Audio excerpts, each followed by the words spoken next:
va éteindre après combien de temps les La cérémonie à laquelle vous allez assister va se dérouler de la manière suivante. La montée des couleurs, le discours de Monsieur le maire, la lecture du message du président de la République par le président de l'association, Jackie, la lecture d'une lettre d'un pollu, appel des noms des 28 Boupériens morts pour la France en 1918, dépôt de gerbes par Monsieur le maire et le président de l'association UNC et des enfants.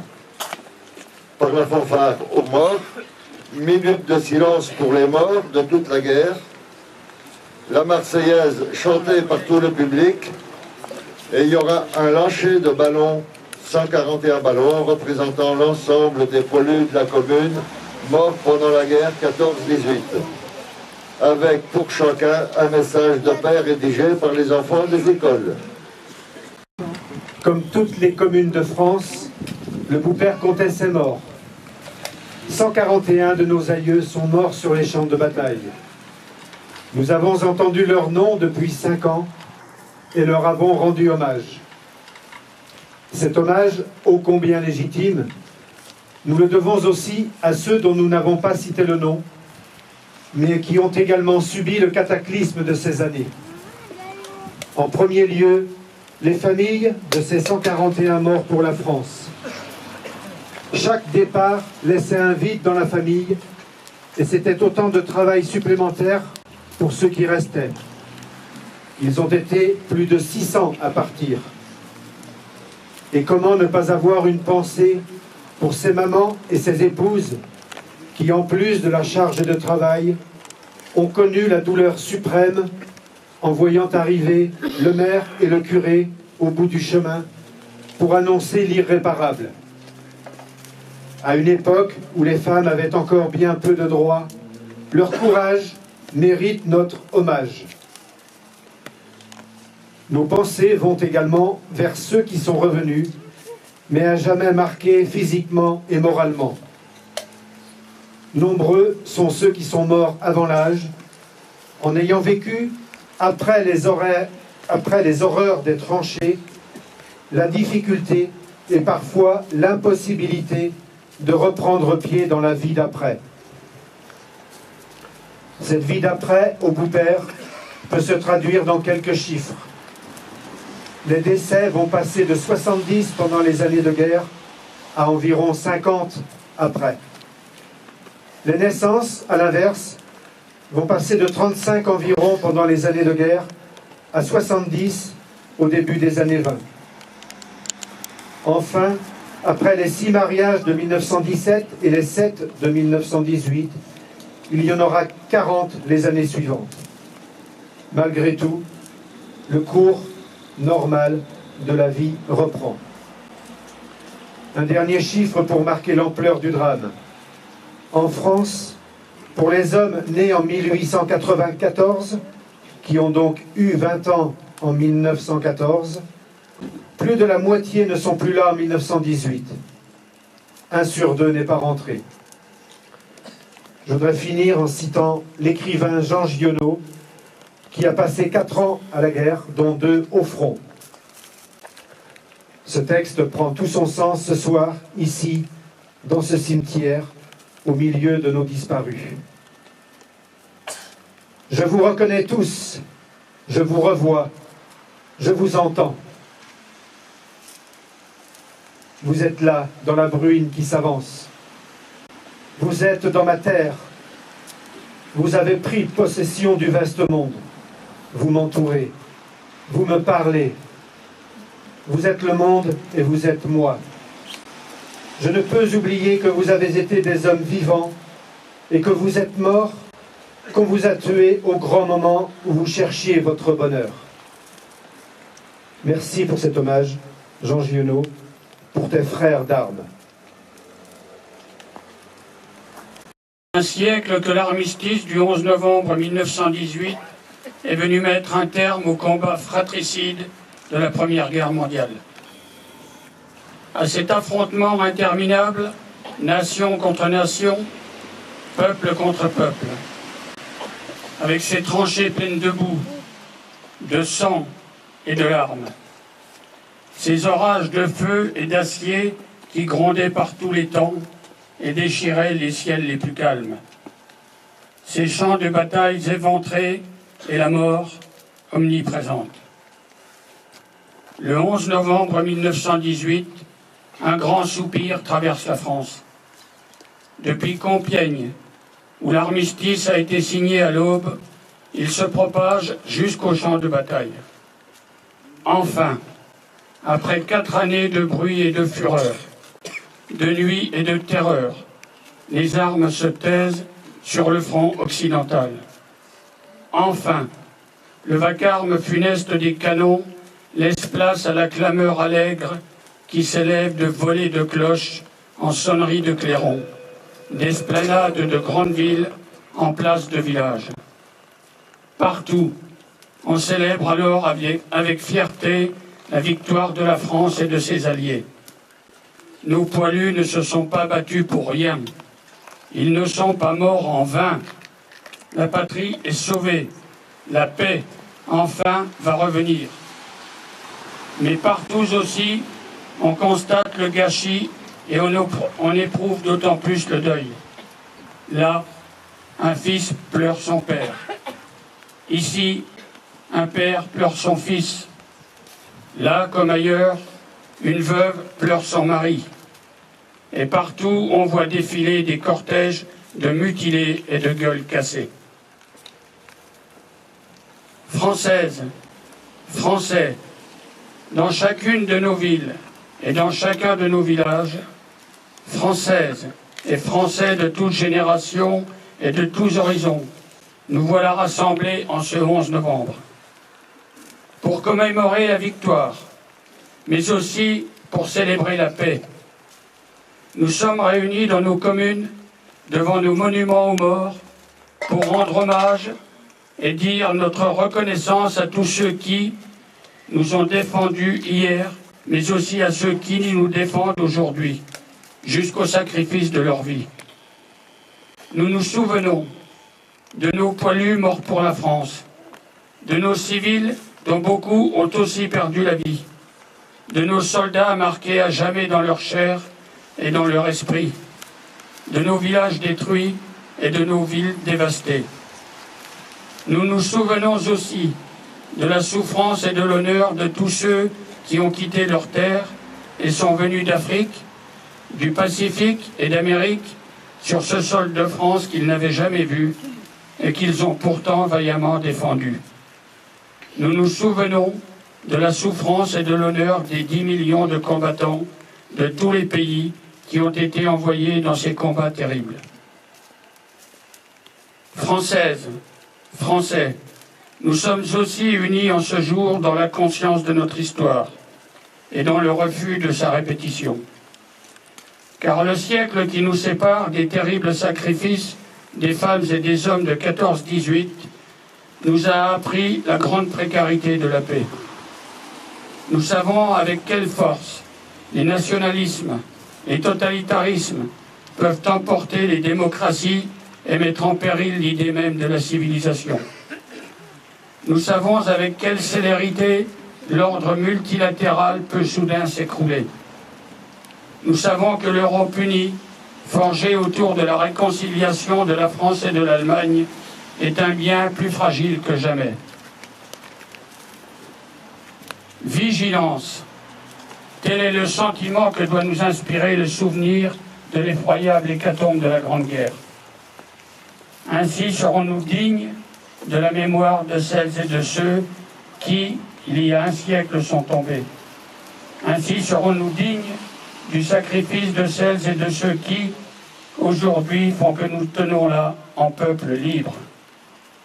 Vive l'Europe en paix, vive la République, vive la France. Le 9, à 10h du matin, on faisait une attaque terrible dans la plaine de la Veuve. Nous y laissons les 3/4 de la compagnie. Il nous est impossible de nous replier sur nos lignes. Nous restons dans l'eau 36 heures sans pouvoir lever la tête. Dans la nuit du 10, nous reculons à 1 kilomètre de Dieppe. Nous y passons la dernière nuit de guerre. Le matin, au petit jour, le reste de nous autres est évacué. On ne peut plus se tenir sur les jambes. J'ai le pied gauche noir comme du charbon et tout le corps tout violet. Il est grand temps que vienne une décision où tout le monde reste dans les marais, car les brocardiers ne peuvent plus marcher. Le Boche tire toujours et la plaine est plate comme un billard. À 9 h du matin, le 11, on vient nous avertir que tout est signé et que cela finit à 11 h. 2 heures 2 heures qui parurent des jours entiers. Enfin, 11 h arrive. D'un seul coup, tout s'arrête. C'est incroyable. Nous attendons 2 heures encore. Tout est bien fini. Alors, la triste corvée commence. Allez chercher les camarades qui y sont restés. Le soir arrive. Il nous faut encore rester là. Alors, on allume un grand feu et les rescapés se rassemblent. Tout le monde est content. Mais triste.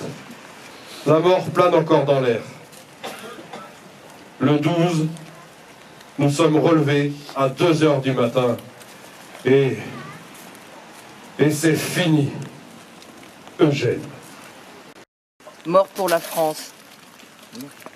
5 février 1918. Blanchard, Arthur. Le Bourg. Mort pour la France. 9 mars 1918. Puot, Auguste. Le Caillou Blanc. Mort pour la France. 17 mars 1918. Chasseriot, Auguste. Le Beugnon. Mort pour la France. 25 mars 1918. Brément, Léon. Le Bourg. Mort pour la France. 2 avril 1918. Rapin, Eugène. La Jamboterie. Mort pour la France. 21 avril 1918. Pajot, Léon. La Limousinière. Mort pour la France. 29 mai 1918. Guillotot, Auguste. La Logeraie. Mort pour la France. 31 mai 1918. Landriot, Joseph. Le Bourg. Mort pour la France. 1er juin 1918. Bonenfant, Louis. Les Roches. Mort pour la France. 5 juin 1918. Coutan, Auguste. Le Mondière. Mort pour la France. 14 juin 1918. Durand, Benjamin. La Limousinière. Mort pour la France. 12 juillet 1918. Retailleau, Louis. La Courrière. Mort pour la France. 18 juillet 1918. Vendée, Ernest. La Limousinière. Mort pour la France. 25 juillet 1918. Charbonneau, Henri. Puis Foucault. Mort pour la France. 27 juillet 1918. Rambaud, Gabriel. Grenoble. Mort pour la France. 17 août 1918. Giraud, Pierre. La Mort. Petite Maisonneuve. Mort pour la France. 19 août 1918. Morand, Constant. Mort pour la France. 28 août 1918. Papro, Baptiste. La Pinaudière. Mort pour la France. 31 août 1918. Papro, Louis. Le Fief Milon. Mort pour la France. 6 septembre 1918. Charbonneau, Ernest. La Limousinière. Mort pour la France. 12 septembre 1918. Bourrasso, Alexandre. Mort La Niraudière. Mort pour la France. 26 septembre 1918. Pasquier, Louis. Bel Air. Mort pour la France. 27 septembre 1918. Vincendo, François. Mort Le Petit Chailloux. Mort pour la France. 29 octobre 1918. Pacro, Clément. Le Bourg. Mort pour la France. 30 octobre 1918. Huvelin, Jean. La Baudrière. Mort pour la France. 10 novembre 1918. Guédon, Georges. La Brosse. Mort pour la France. 26 décembre 1918. Charbonneau Henri, La Davière. Mort pour la France.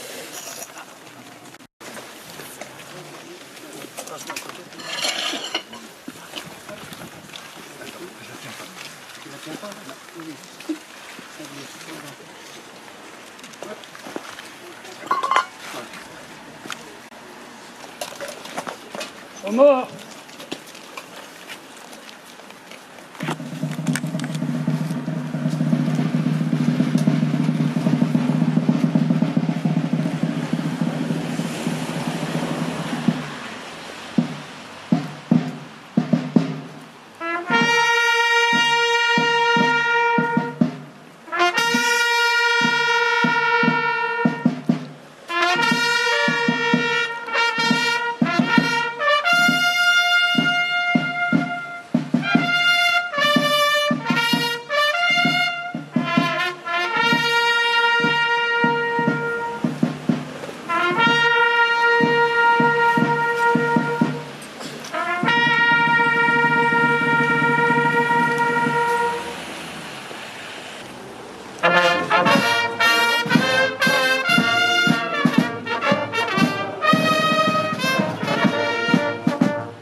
Comme ça a été dit tout à l'heure, donc à chacun de ces ballons est attachée une petite carte avec un message de paix qui a été écrit par les enfants des écoles Pierre Menonteau et Sainte-Marie.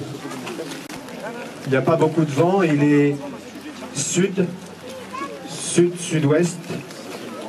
donc ça devrait partir direction le Maine-et-Loire, et peut-être qu'il y en a qui sont récupérés pas loin. Vous avancez vers le milieu pour...